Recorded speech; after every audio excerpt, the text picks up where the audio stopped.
Habang magluluto tayo ng madalian ng ulam, tinola. Bagay ngayong panahon ng tag-ulan. Ha? Patay. Siyempre may luya. At saka sibuyas lang. Dali na yan. Wala nang gaanong sahog pa.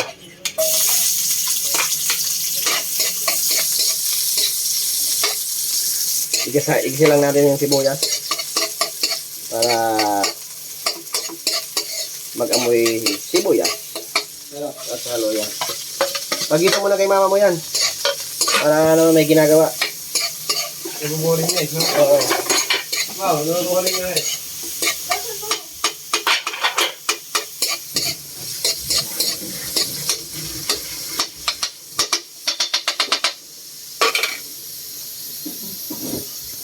Yan, lagyan na natin to. Manok. Isang buong manok to mga kabuko. Sarap maghigit ng sabaw ngayon.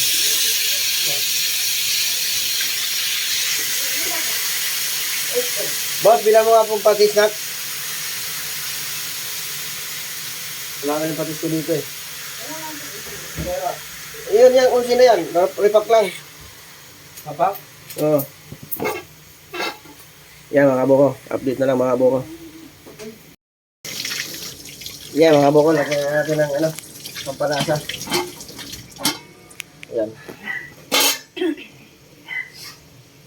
Yan tayo cubes. Chicken cubes. Para dagdag lasa. At saka patis. Yan.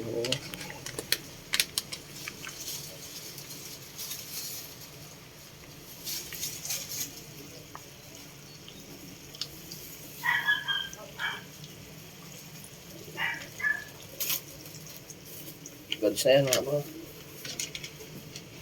Sige, update na lang mga bro. Mga bro, tingnan natin ang ano. Tinuluto natin tinula. Labis niya, no? Kulong-kulo.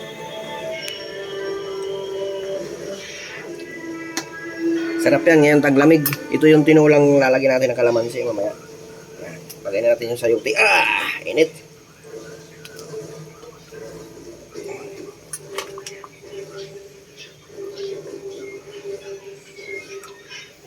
Yan, update na lang ulit mga kabuko. Kuloyin pa natin. Ano? Kalamansi dos. Para ano sa ubo. Yeah. Tignan na natin yung linuluto natin mga kabuko. Okay. Goods na to mga kabuko.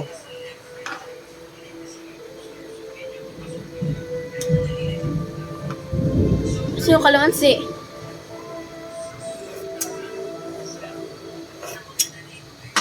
Goods na mga kabuko. Lagyan na natin yung kalamansi mga kabuko. Ito yung ano, tinula na may asim, kalamansi. Lutong pacham.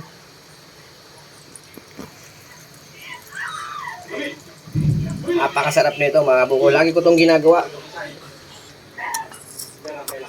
Masim-asim kasi ito pag may ganito eh.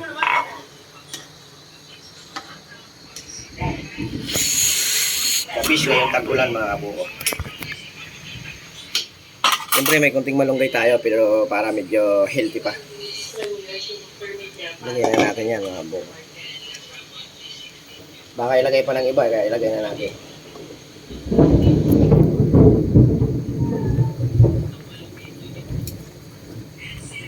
Mga kabuko, update na lang ako mga kabuko.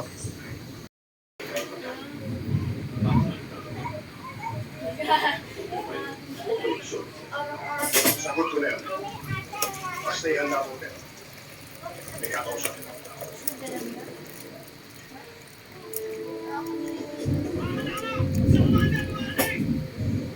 Okay.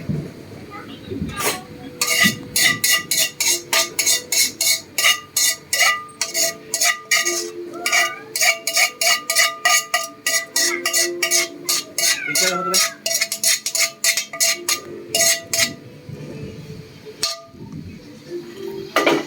Boss!